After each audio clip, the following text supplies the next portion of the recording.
the very first step is going to be to export your storyboard. So right here on the screen, as you can see, I have a storyboard that I originally got from Canva. The first step will be to try and get all your little frames one by one. So to do that, what I like to do is just take individual little screenshots of each one. So just like that, I'll go ahead and take it. I make my little screenshot, and then I do that for all my frames. To be able to put your storyboard on your computer, you have several options. Either you can scan your little storyboard directly, or you can take a photo of it. When you take a photo of it, what can be handy is that you can take it directly frame by frame. Or if you did it directly on Canva, for example, like I did, you can just take little screenshots exactly like I just did. Then once that's done, I quit and I open CapCut. And CapCut, you'll be able to see, is this little logo here. So I've already opened it. So when I open it, I arrive on this platform. So when I finally get there to be able to create a new project, it is actually quite easy. It says right at the top, create a project. So I click on it and it opens the CapCut interface. It looks like this. For the next step in the process, I need to come and import every single one of the images that I just finished downloading. To do this, I navigate over here to this small square box on the left side and I click on it. It's going to open all my little documents. So I know where my little screenshots are. I'm going to go get them. It's up to you to go find them wherever they are on your computer.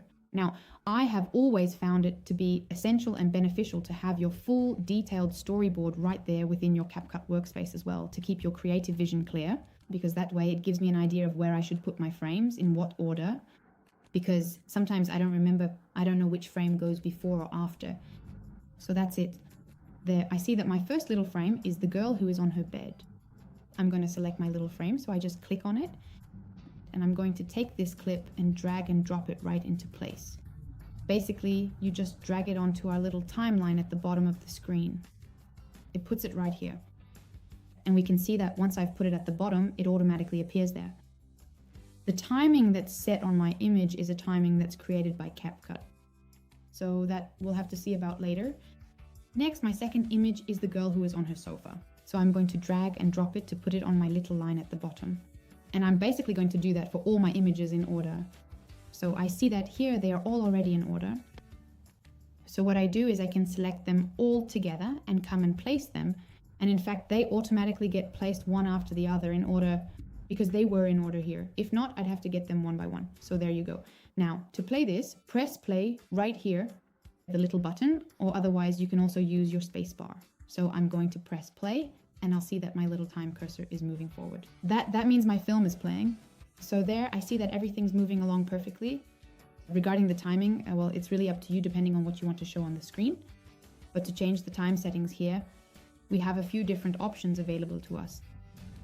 So if, let's say, I know I want it to be shorter, so to be able to shorten them, there are several options. If I just want to do it a bit randomly, I can come here, do this, and it'll split it. There, it split my little sequence in two, and now I can just go ahead and delete the one I don't like.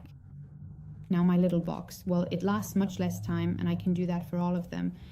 But I'm going to show you other techniques on the others.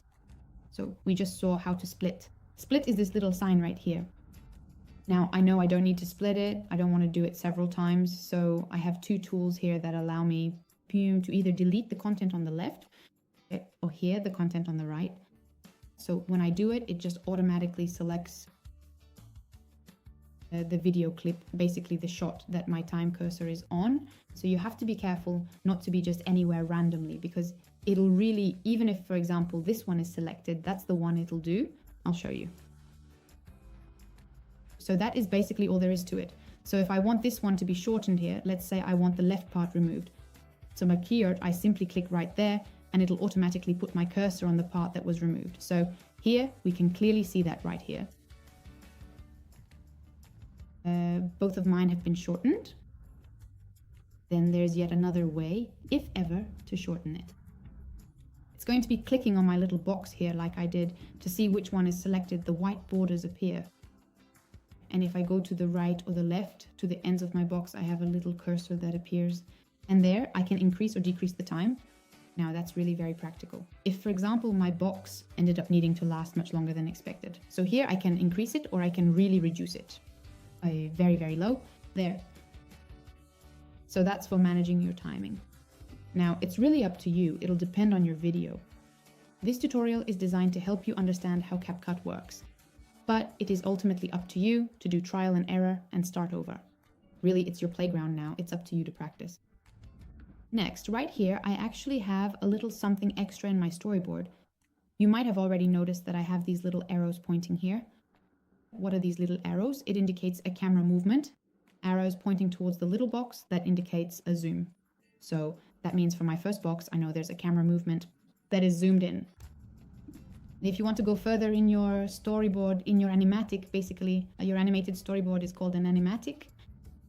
If you want to go further into that, you can therefore create your zoom directly, knowing that when you're going to create your animated image, you'll already have that camera movement integrated there, but it can help give you a better idea. Okay, do I want it to be a camera movement that's fast, that's slow? So it's also good to put it in your animatic to do that. How do we do that? We'll be able to see here in transform. When you basically click on a video, it opens up settings here. So I'm making sure to select the right clip. So now I know that this one is selected because of the little white borders. So I go into the settings and I see transform scaling here. Right now it's at 100%. If I want to zoom it, I'll create, for example, I'll zoom it just halfway. Here, a little keyframe that's at 100%. I'll go further to the end, for example, of my little clip. Now, you saw that the image changed because I'm reaching the transition. And so as a result, the other image takes over, but I'm still selected on the first one. And that's what I'm keeping. So I'm still keeping that one. And now I'll be able to, for example, change it to 150. And there you see my little blue thing here. My little keyframe has just been created because now the little cursor has turned blue. If I take a look, it zooms, it's perfect. You can easily play around with these keyframes if you want to make the effect much faster or even slower. Let's just say if you want it to be faster, your little zoom here needs to be much shorter. And there you'll see it's faster. I can make it even faster too if I want, or I can make it much slower. It's up to you. If you want to delete keyframes, you click on them, then either you click there or else you go over them and hit delete on your keyboard. So now, since I've deleted all my keyframes, it remembers the last one, so I'll set it back to 100%. Next, we are going to do the same thing. If you want to change the position, or if you want to rotate it, right over there in the settings, you can really have fun with it. It's entirely up to you. If you happen to make a mistake and you need to go back, you just do Ctrl-Z on your keyboard, or else you can go to the edit menu right here. And you click undo. Undo, it cancels the previous step.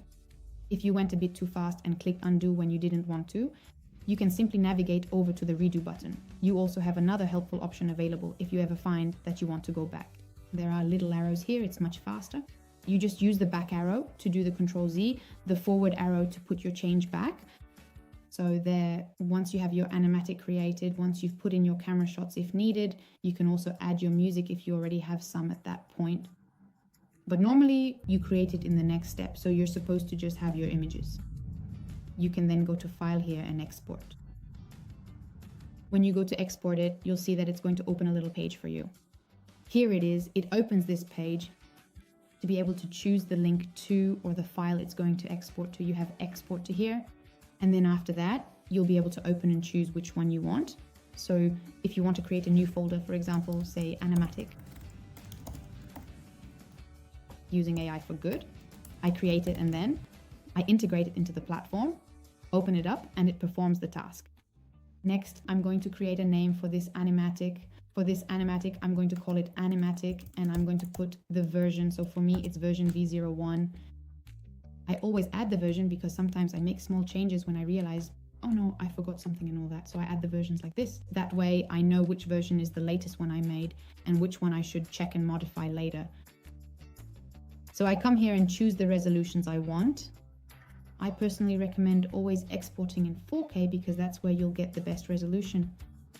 Next, set the bitrate to the highest, same for the H.264 codec MP4 format, and a frame rate of 30 frames per second. And then you just click export and it will export your little video. CapCut will automatically generate a format for TikTok.